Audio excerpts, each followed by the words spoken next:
Welcome to the winning bit, automating the RFP process.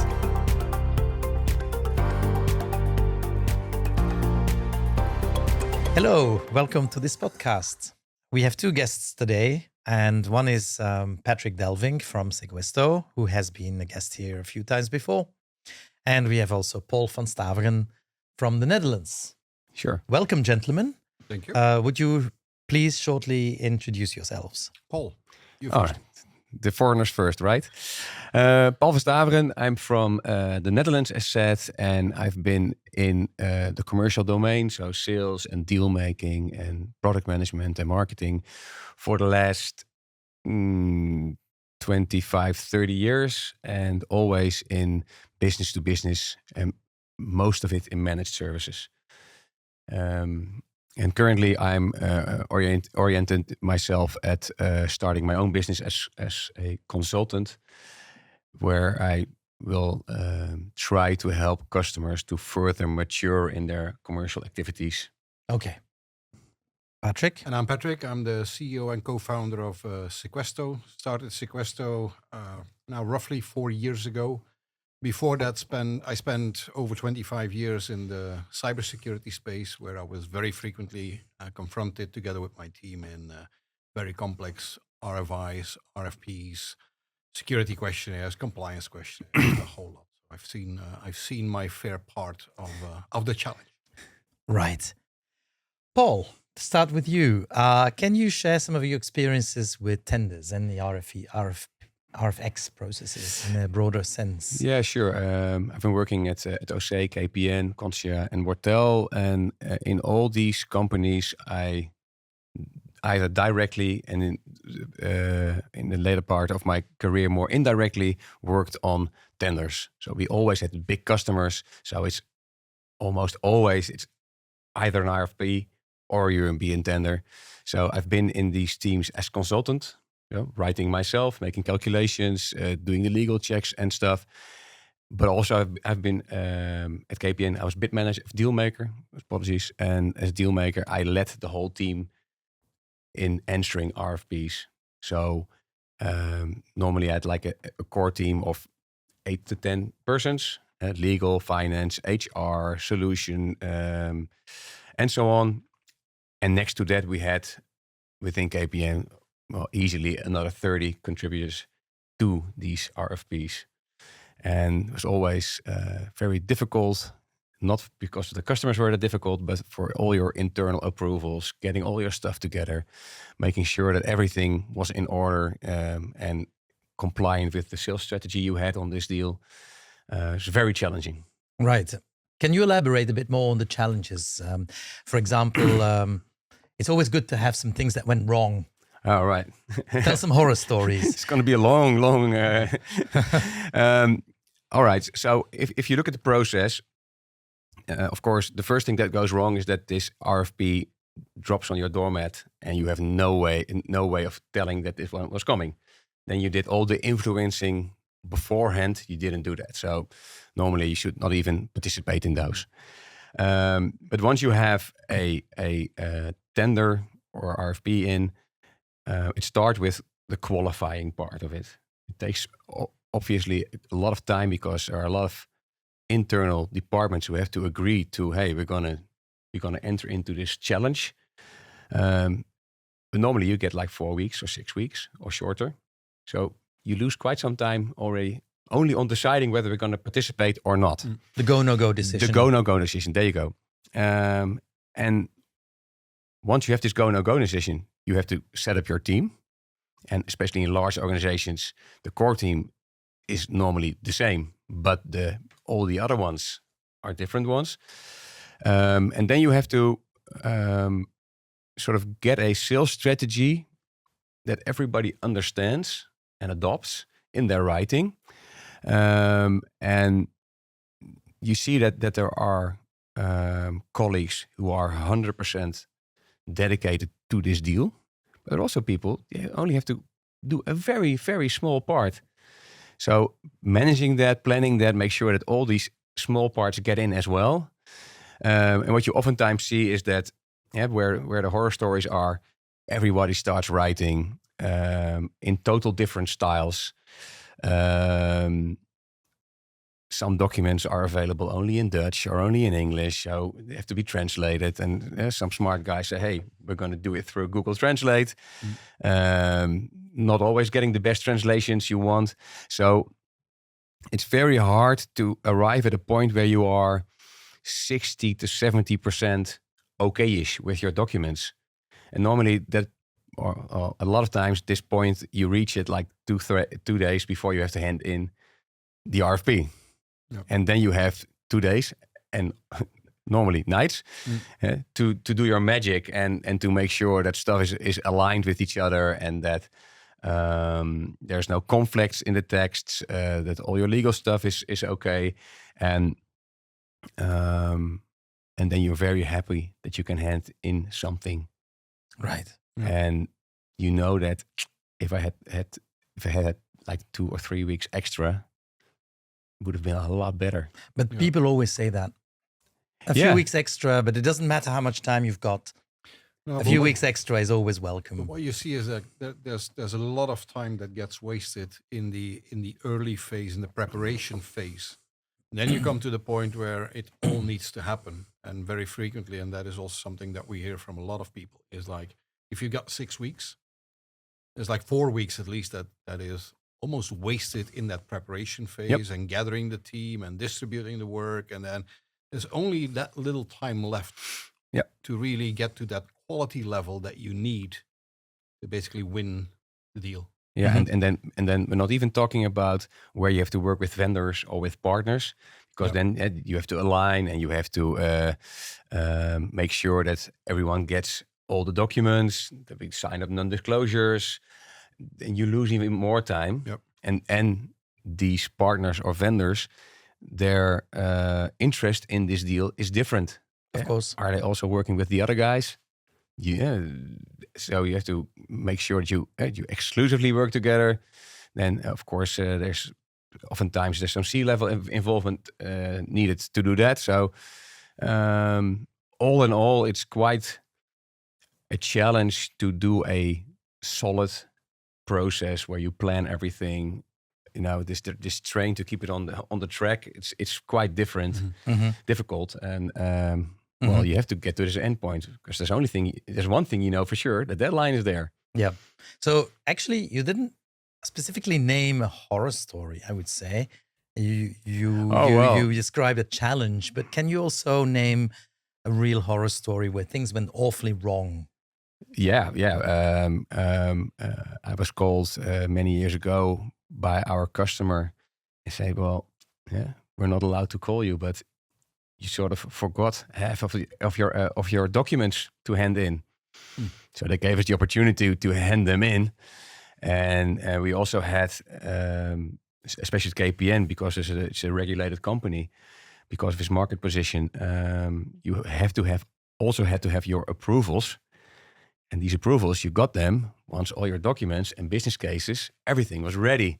So I once had my colleague standing in the lobby of the customer, and like 2 to 12, I called her, "Oh, you can hand in now, you can hand in now." So that was saved by the bell. But if you're 1 minute late, you're out. Well, that's something happened to me. I have to admit, I once missed the deadline by minutes. Yeah. It's not that it wasn't ready. The documents were ready the evening before, but we had to upload it. And there were some technical issues. We thought we'd do it overnight. Yeah. But during that night, the servers were down. And the next morning, we tried again and again. And eventually it worked, but the deadline was passed. And despite the downtime, the tendering organization refused submission of this tender. Yeah, and of course, especially in the old days, documents got infected. The guy with all the documents on his laptop fell ill. And you had no access. And we had no access. Right. And someone did perfect job in a document, but not in the latest version. All that stuff, it all happened. Patrick, can you also share one horror story? Yeah, I remember one of the stories where basically with the whole team we were working on a very important project, and just before the deadline, basically 2 people stepped out of the project, and they were extremely knowledgeable about very specific topics. So yeah, after I think 4 or 5 weeks, with only a couple more days to go to our deadline to hand it in, we basically had to pull the plug, and it's like Right. a tough decision to make. But on the other hand, it's like if you look at it from a company perspective, time and effort that had already been spent on a potentially extremely valuable and very important must-win project basically got completely wasted. And then going to explain to senior management like What happened? who, Yeah. where did it go wrong, to Right. use appropriate wording, Yeah. is like a tough call. Paul, I heard you mention words like Excel and Word quite a few times. Yep. So it seems like the tools that you have been using in the past and that the teams have been using were mainly that. Yep. To what extent do you think that better tools would help you improve? Well, I think that are a couple of things. When you work, for instance, in Word, at least you use SharePoint or whatever other tooling, that you make sure that everyone can work at the same time in documents. In the early days, that wasn't the case. Mhm. So you had to call someone up. Hey, can you get out of this document and send it over to me so I can work, do further work in it. And it's always have been very difficult to keep track of what everybody is doing. So sort of a workflow tooling that's very important. And we tried it in Microsoft Teams and in other tools. And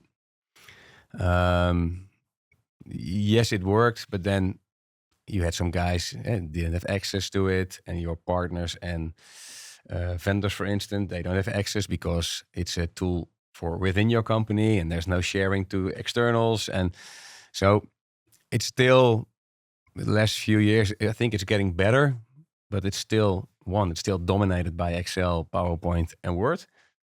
And 2, getting the workflows right and making sure that you just very easily can see, hey, I have 100 tasks here, and 90 are okay, and these 10 need attention, and 2 of those 10 are very critical. Yeah. Another question. You mentioned that the go-no-go process takes a lot of time. Yep. A substantial part of the actual time that you would need to answer the tender itself. And if a few tenders arrive at the same time, on your doorstep, and you have to make a choice because your team has limited resources and limited time. Yep. To what extent do you think this go-no-go process needs to be automated? And can it be automated? Well, I sure think it can be automated for the larger part of it. And of course, it starts with the account manager knowing his or her customer. So knowing what this RFP is all about, and making sure that we have the right relation, and that stuff that's important for us or combines with our solution, that's in the RFP, in the request. I think that's very important to start with. But also you need to have a good and fair process to assess the RFPs, especially when you have more at the same time. Cannot be that the account manager with the best relationship to the managing director, or the account manager with the loudest voice, gets his way. Mhm. And to an account manager, it's always important because they have 1 or 2 of these RFPs in their customer set a year. So they always want to go ahead with offering, making a quote. Mhm. Always. So you have to install some sort of independent board in your company who assesses these RFPs. And if you do that right, you see these RFPs coming months ahead. Mhm. So then there will never be 4 at the same time. Yes, there will be 4 at the same time, but you know of them already. So it's not that, oh shit, now we have 4 big piles of paper and now what? No, you see them coming. You have, for instance, this is RFP and you know, hey, this company, we don't have a good relationship with them yet. If you know that 6 months in advance, you can start working on that. And then after 3 months say, hey, this is really improving, or no, we're not getting anywhere. So if you're not getting anywhere, discard. And if you're really developing this relationship, so you have C-level connection and you can call them on the weekend. You have the cell phone numbers and all that stuff. So you really start building this relationship. Then you can say, okay, this is good. But then it's not a decision in the spur of the moment. It's a decision you have been prepping a long time. Right. But what about intrinsic things, qualities that your company possesses or does not possess in order to win such tenders? You need to make an assessment of that as well. Yeah. And how is this done now? Because very often tender selection is based on codes, on budgets, on technologies, on keywords. Yeah. But not necessarily on the in-house knowledge of what we've done before. What are we really good at? What are our weaknesses? Isn't that an issue? Sure. And what I saw oftentimes is that this tender comes in and we'll give it to a sales consultant. And we wish the person a nice weekend to read everything. And they'll come back to you. And that's, for me, is not the right order of doing things. So what I implemented in my previous jobs is that first question we ask, do we have a good relationship with the customer? Because if you don't, all the other stuff doesn't really matter. So a good relationship is one. If there's a no, then it's a management ruling to either go ahead with it or not. Because that would mean you would never approach a new customer, right? But you have to take the chances sometimes. Yes, but you approach them in a different way. 6 or 12 months ahead of the RFP coming. Okay. That's what you try at least. Yeah. And then at the moment this RFP comes, then you can, hey, we've been working with this customer 12 months. We have been doing good stuff with them and so on. But one thing about the sales rep, to me, a salesperson will usually always say, yeah, we can do this. And unfortunately, sales reps will sometimes always oversell your capacity, your qualifications. Isn't that an issue, or am I exaggerating? No, you definitely not. No, the first thing you do is check whether this relationship with the DMU is there. Okay. Yeah. And once you're working with the team for a little bit longer, you know who they are, and the one exaggerates and the other doesn't. So you start knowing your people. Then you ask a question: can we win? So is there enough in this tender that we can win? Once you've answered that one positively, you can say, do we want to win? For instance, hey, we're doing a lot of hospitals, yet another hospital. Yes, we want to win, or we want to enter this market of education in Belgium. We don't have any customers yet. So yes, we want to win. And then you start doing your feasibility check, because in the feasibility check, that's where the most work is done. Yeah. And in the first 3 steps, you will lose at least half or 60, 70% of the RFPs before you start doing the real manual work. So that's a way of working which I implemented to make sure that the consultants were not busy day in, day out with assessing RFPs, of which we said, well, it's nice that you've assessed it, and yes, we're good to go, but we don't have a relationship. Yeah, don't bother. Yeah. Patrick, your experience. I'm fully in line with what Paul is saying. Typically, sales would look at this in a very opportunistic way. Sure. Yes, every sales guy or lady will say, like, yeah, we can win the deal. I've got a good enough relationship to win the deal. But at the same time, if you look at how much time, effort, the proper answering of an RFP will cost to the organization, you have to be very critical. It's much better to eliminate 50% of whatever comes in and focus on the right 50%, where you have got a high probability of winning, instead of trying to shoot at everything that moves and basically wasting a lot of valuable time, because all the time you spend on the ones you can't win is time that you cannot spend on the ones that you should be winning. Yeah, Correct. with the risk that you lose them all. With the Yes. risk that you end up with basically nothing at the Yeah. end. You end up you with empty hands. Yeah. So Yes. you move from this machine gun modus to a sniper modus. Right. You've been waiting in the grass for a long time, and then Always fine-tuning and adjusting. fine tuning, and then you should, Mm. and not hope to hit something. Yep. Paul, another question. You mentioned the relationship with the customer, Mhm. but earlier you mentioned also you work with various teams within your organization, sometimes with external teams that have to join bid team. How do you manage these relationships, and how do you ensure that the alignment is there? Because as you said, sometimes there are misalignments. Yeah. So you need to work on that. How do you approach that? How do you monitor that? And how do you improve it? Well, it's a lot of blood, sweat, and tears, since you're dealing with a lot of people, for which some of them is a very important deal. Other ones is just a job on the side.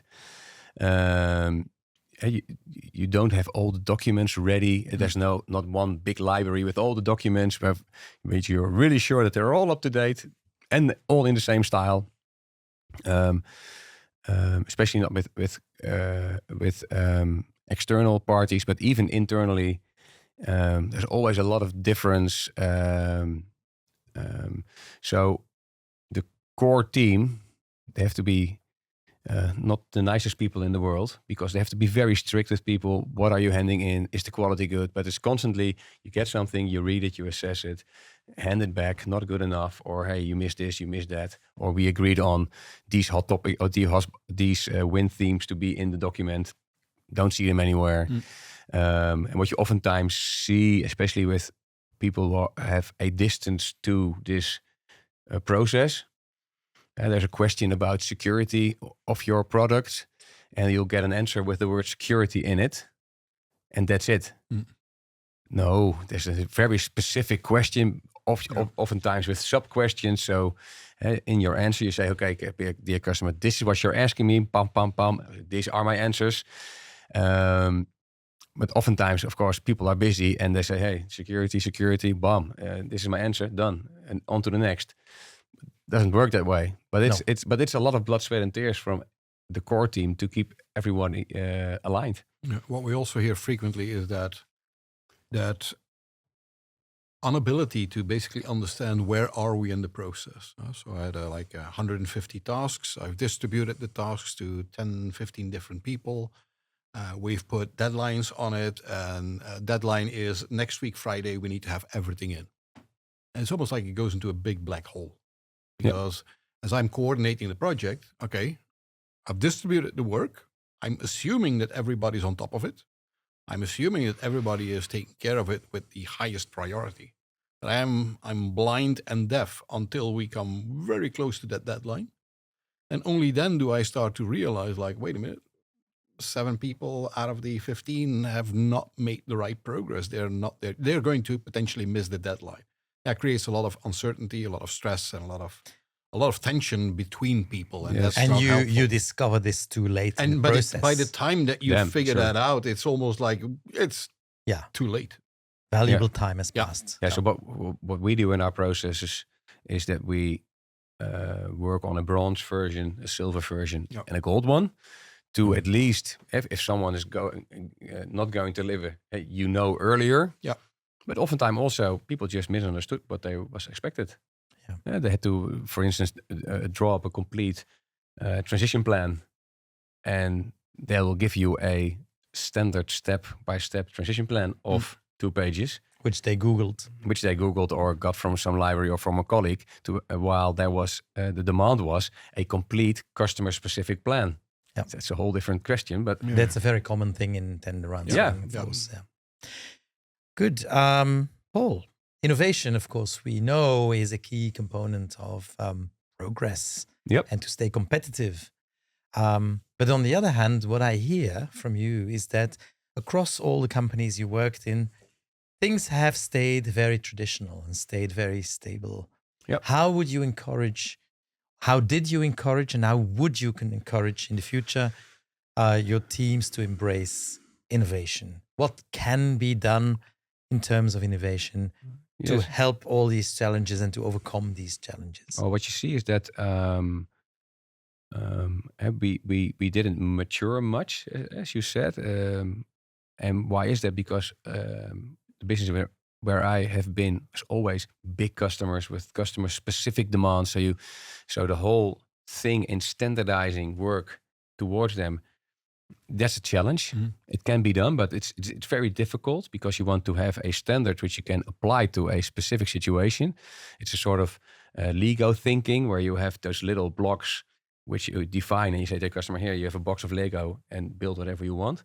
So that's very difficult, and a lot of companies did not succeed in that yet. They built standard services, but those customers say, yes, well, I want that in and that out, and then again, you're working on specific solutions. And when it's a 100 million euro customer, it's fine. But for the smaller ones, so that is something that is not working that well. But it's something that we still should do. And the other thing is that trying to get in one writing style, then you have to say everyone has to be trained on this writing style. That's very difficult because a lot of people, they don't have a talent for writing to start with. Well, what often happens is that you just have a native copywriter who afterwards rewrites everything, which obviously costs time and you have to pay him. But that's the solution. Let everybody write in his own style, and then later you go through this and you harmonize. Yeah, but then style. That's very time consuming, which you obviously most of the times don't have. Another thing, of course, which we tried is to set up sort of libraries with all the documents in there. But then this library is of course very easy to do. But then you have to have a system where people know, hey, I'm responsible for these documents here. So I have to make sure that they're up to date. What if you have two documents on the same topic? Searching these documents is always difficult because you have to sort of label them. And what if the labeling is not the keywords a customer would use? So I think that basically a lack of technology, which AI hopefully is going to solve now, sort of blocked us from pushing through with better ways of working, a more efficient way of working, more quality, because there was always the people factor. Sure. There's no way of getting that one out at the moment, and that makes it very difficult. One thing I've observed myself across the whole industry, especially in larger corporations, is that the only innovation in the last 20 years was the introduction in the early 2000s of document management systems. At least sharing documents, giving people permissions to access certain documents, that worked, and even people outside the organization. But that only solves 10% of the challenge. It helps you to find documents. It helps you you can use a search engine, but it is still a bunch of very, very different documents that you need to pull together into one. Yeah, that and I think you're quite right that you only solve 10% of the problem. And if you solve 10% of the problem on one hand, and on the other hand, the investment is rather big, then and then the alternative is to have a shared drive, and that's it. Yeah, and what you see is that the smartest people, they say, I'm not going to work with that. They have the best documents, and then your 10% goes down to next to nothing. So I think that we tried a lot, but we didn't find what did you say, the silver bullet yet? We see that in multiple areas. People tell us like, oh, but we've got a great library, we've got a big SharePoint, and all the information is centralized there. Well, congrats. It doesn't mean that you will find what you need in a limited time. True. It's all there, but how can you find it? Yeah. And what are you going to do if there's a new tender you handed in and the customer is super enthusiastic? Are all these documents then also going into this library, or is it just standard documents like service descriptions and service level agreements and legal That stuff? is unclear. Yes. So now you mentioned AI, Paul. Yeah, I did. So can you elaborate? Can AI really help? To what extent is it a silver bullet, or isn't it a silver bullet? I've been talking to Patrick and his team now for a couple of months and seeing a lot of the product they're working on, and I think it can do a lot of magic in assessing whether a RFP should qualify to enter into. That's one. Two, it helps you in answering the questions. The workflow side can be done on the front end where you and your team are working, but also on the database side, so on the back end where people have to supply you with the right documents. But I thought, well, that's very nice, but how are we ever going to get the documents in? And my first reflex was, first we have to find all the documents we have, and then we can start working with Sequesto in this case. So first the digitization and then moving to AI. And what I found out is it's basically the other way around. This tool can help you with getting this database right. And that's, for me, I think one of the eye-openers, because otherwise, say, hey, we have this nice tool, and yes, we're going to be working 12 months to get everything into the database. No, what you can do is you can set up this tooling, fill the database with whatever you have, but start putting tags on these documents and say, hey, this document is Jack's document, and he has to review it every 6 months. And you start with a small database, and of course, then the output will be small, but this database will grow and grow and grow and get better and better and better.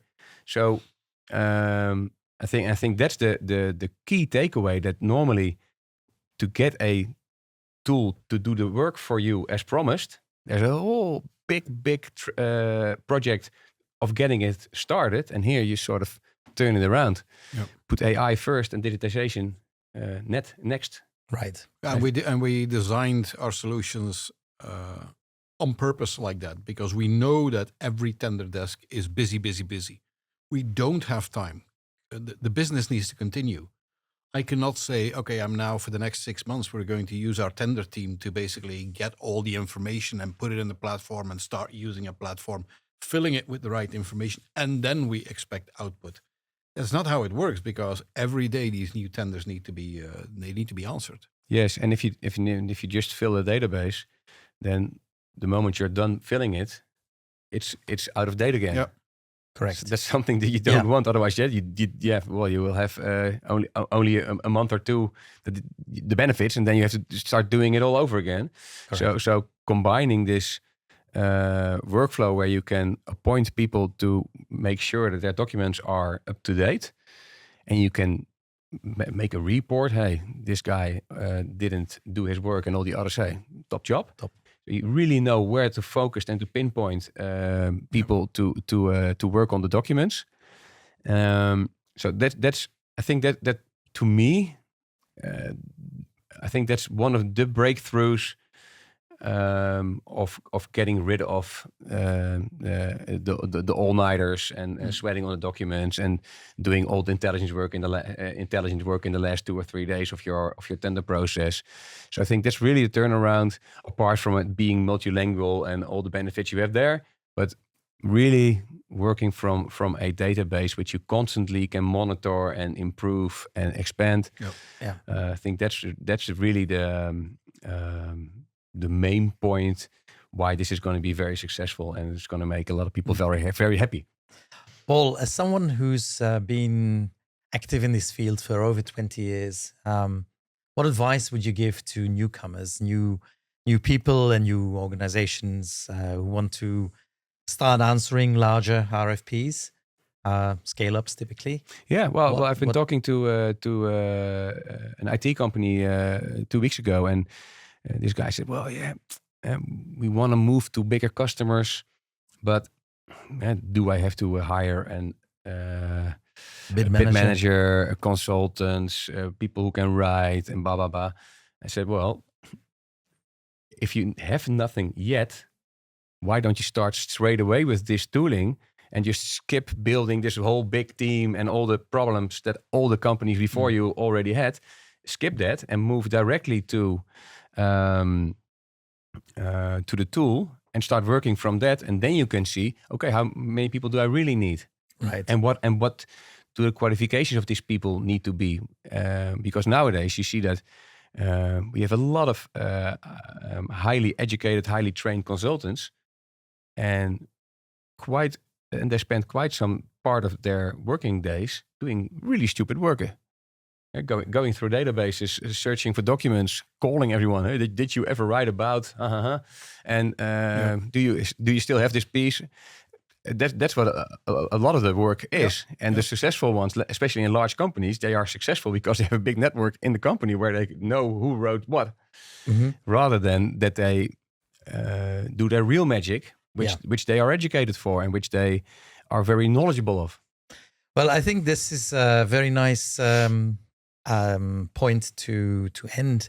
In the next episode, we will actually dive deeper into this modern tooling, because we are now in a pivotal time, where we have absolutely innovative technology at our hands to make breakthrough changes in this process. So that's for the next episode. I think we can conclude and summarize what you've said. So you've raised all the challenges, consistency, timing issues, fragmented teams, a lot of time and effort in managing that disparity, and logic and inadequate tooling with very old school processes. I think maybe not mentioned enough. At the moment, no one is the boss of all this data. This data is sitting everywhere in the organization, so no one is boss of this. Nobody owns it. Yeah, and if you have good tooling, then someone can really own it, and also own it, but also has the tooling to say, okay, and I own it, but I can also be responsible for it. Yeah, right. Because I know what to do, and I know where the flaws are and where I have to push to get better information. So that's, I think, also really important. Some department can really own it. Well, thank you very much for this very useful insights. All right.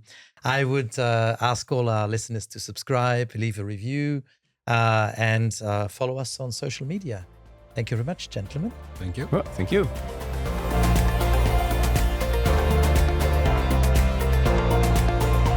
Thank you for joining us on The Winning Bid, Mastering the RFP Process.